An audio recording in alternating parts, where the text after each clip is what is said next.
Good morning everyone. Welcome back to our online class again. In the last class we have discussed about a powerful kingdom that was Magad. Under the rule of different powerful kings like Ajatashatru or Bimbisara. Now we are going to discuss about another kingdom that was Waji. It was also in Bihar. Magad was also in Bihar.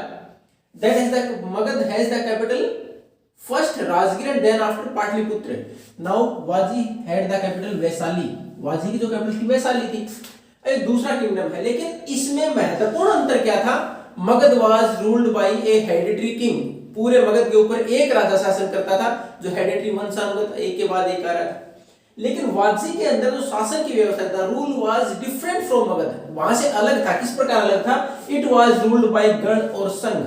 अब ये गण और संघ क्या है? गण की बात करें तो डिफरेंट पीपल्स और संघ एंड ऑर्गेनाइजेशन, अलग अलग लोगों का एक समूह शासन करता था.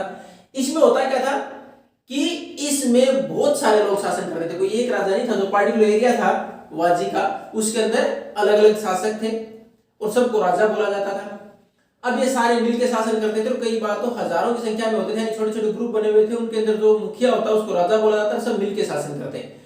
अब उसके साथ साथ अगर कोई दूसरा राजा उनके ऊपर आक्रमण करता तो दे मेट टुगेदर, सारे एक साथ मिलते डिस्कस करते what we have to do, हमें क्या करना है to come out from that trouble, उस परेशानी से बाहर आने के लिए. Then the decisions are taken. उसके बाद डिसीजन लेते हैं, यानी सारे मिलकर डिसीजन लेते हैं. उसके बाद if they have to do any sacrifice और रिचुअल, अगर कोई सेरेमनी वगैरह करनी होती तो they come together then do the rituals. सारे सेरेमनीज वगैरह साथ करते थे. तो वाजी में व्यवस्था कैसी थी? अगर आज की बात करें तो वो इकट्ठे मिलकर डिसीजन लेते थे. जैसे लोकतंत्र, डेमोक्रेसी, केवल इलेक्शन नहीं होते थे, व्यवस्था बाकी वैसे के वैसे सारे मिलकर डिसीजन लेते. इतने सारे राजा थे. वाजी एरिया के अंदर जो छोटे छोटे राजा थे वो आपस में लड़ते नहीं थे. They are going to take decisions by coming together in assembly, सभाओं में इकट्ठे आकर उसके बाद डिसीजन लेते थे. तो ये हमारा एक गणतंत्र इसलिए इसको बोला गया कि जहां शासक लोगों की इच्छा के अनुसार शासन करता हो. अब यहां से व्यवस्था थी इस प्रकार की. अब उसके बाद बहुत सारे शासक ऐसे थे जो महाजनपद के, they want to expand their area, अपने एरिया को बढ़ाना चाहते थे. जो महाजनपद जैसे मगध था, मगध के जो शासक थे उन्होंने भी अपने एरिया को बढ़ाने का प्रयास किया था, आगे बढ़ाया. तो उसी प्रकार ये भी अपने एरिया को, बाकी महाजनपद थे वो एरिया को बढ़ाना चाहते थे और वाजी के ऊपर कब्जा भी करना चाहते थे. अब ये जितनी भी मीटिंग होती उसके अंदर बस एक जो कमी होती थी वो क्या थी कि जो मीटिंग होती तो हर व्यक्ति से पूछा जाता है कि किस प्रकार डिसीजन लिया जाए. उन मीटिंग की पूरी सभाएं की जाती, लेकिन उसके अंदर महिलाएं, जो स्लेव्स, दास, और जो जैसे आज हम 80 बोलते हैं लोअर कास्ट, जो हमारे पास जिसको हम निम्न काम मानते हैं, छोटे काम मानते हैं, करने वाले लोगों को उसमें शामिल नहीं किया जाता था. लेकिन उसके बावजूद ये जो गणतंत्र था, इस प्रकार डिसीजन लेने की जो परंपरा थी, ये लगभग 1500 साल तक चली. यानी वाजी या फिर इस प्रकार के जो रिपब्लिक थे, जो गणतंत्र है जहां डिसीजन पब्लिक की सहमति से लिया जाता है, लंबे समय तक उन्होंने शासन किया. 1 या 2 या 5 साल नहीं, लगभग 1500 साल तक इस प्रकार के गणतंत्र बने रहे. अब उसमें छोटा सा एग्जांपल आता है कि एक बार वाजी के ऊपर आक्रमण करने के लिए, उस पर कंट्रोल करने के लिए, उस पर नियंत्रण करने के लिए जो अजातशत्रु थे, जो कि मजबूत शासक रहे कहां के, मगध के, उन्होंने बुद्ध से सलाह ली. उन्होंने भगवान बुद्ध से सलाह ली कि क्या मेरे को उसके ऊपर आक्रमण करना चाहिए.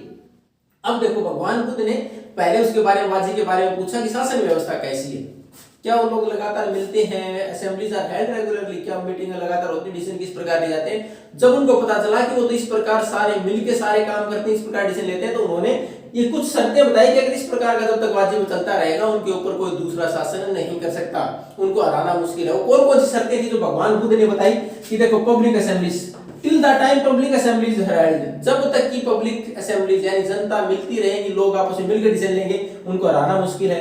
दे एक्ट टुगेदर, जब तक वो मिलके काम करेंगे, यानी कोई भी एक्शन लिया जाएगा, डिसीजन लिया जाएगा, डिसीजन लेने के बाद सारे एक साथ काम करें, उसके लिए उनको नहीं हराया जा सकता. उसके बाद एस्टैब्लिश्ड रूल्स, जैसे आज हमारा संविधान है, संविधान में हमने लिख रखा है and the complete country is going to follow those rules.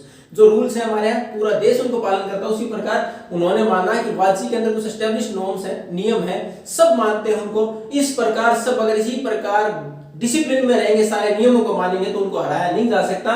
उसके बाद देखा था if they respect their elders, अपने से बड़ों की सलाह लेते हैं, उनको इंप्लीमेंट करते हैं, यानी जो गांव में बड़े बुजुर्ग हैं जिनका अनुभव ज्यादा है, उनसे सलाह लेते हैं, उनको इंप्लीमेंट करते हैं, तो भी उनको हराया नहीं जा सकता। उसके बाद दे रखा था if they are going to respect the sant, संत क्या, संत महात्मा साधु, कि जब तक उनके राज्य में फ्रीली दे कैन मूव, जो संत साधु हैं वो आसानी से आ जा सकते हैं, किसी भी धर्म से किसी विश्वास को मानने वाले हो, तो उनको रोका नहीं जाएगा, तो प्रोस्पर वो एरिया वो साम्राज्य बढ़ेगा ही आगे, उसको रोका नहीं जा सकता। उसके बाद देखा था चैत्याज, चैत्याज क्या है, लोकल श्राइन। लोकल श्राइन क्या होता है, what do you mean shrine, the place where we are going to pray, जहां हम पूजा करते हैं, हमारे लिए मंदिर है, सिखों के लिए गुरुद्वारा है, मुस्लिमों के लिए मस्जिद है, तो श्राइन्स होते हैं लोकल श्राइन्स, स्थानीय, हम छोटे देवता या उनके मंदिर बना लें। तो उन्होंने माना कि जिस प्रकार वो उनके अंदर विश्वास रखेंगे, उन परंपराओं को आगे बढ़ाएंगे, तो वाजी को हराना आसान नहीं है, यानी हराया नहीं जा सकता। और इस प्रकार के गणतंत्र कब तक बने रहे, लगभग 1500 साल तक चले, जब तक कि अंत में इनको गुप्त साम्राज्य के द्वारा नहीं हराया गया, यानी अंत में इनके ऊपर गुप्त साम्राज्य ने शासन कंट्रोल कर लिया था। तो ये था हमारे पास वाजी, जिसकी कैपिटल वैशाली। शासन किस प्रकार का था, it was a republic, not like Magadh, Magadh की तरह नहीं था where a hereditary ruler was there, hereditary ruler वहां सारे मिलकर डिसीजन लेते थे, और वहां इस प्रकार की व्यवस्था थी। Our lesson is complete. I will provide you the question answers in PDF format. Thank you and have a nice day.